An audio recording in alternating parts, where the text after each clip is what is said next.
தகரமே போல் காளிங்கன் அல்லுடல் நெளிய நின்று தகர மர்தனமே செய்த சங்கரி மருகன் கைவேல் நிகழனை நிறுதி திக்கில் நிலை பெற காக்க மேற்கில் இகலையில் காக்க வாயுவினில் குகன் கதிர்வேல் காக்க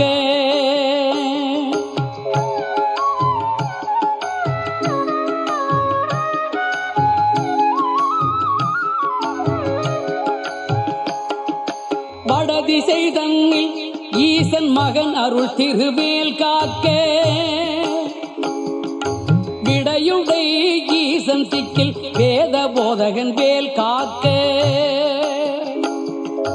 நடக்கையில் இருக்கு ஞான்று நவில்கையில் நிமிர்கையில் கீழ்கிடக்கையில் தூங்கு ஞான்று இரிதுளை துளவேல் காக்க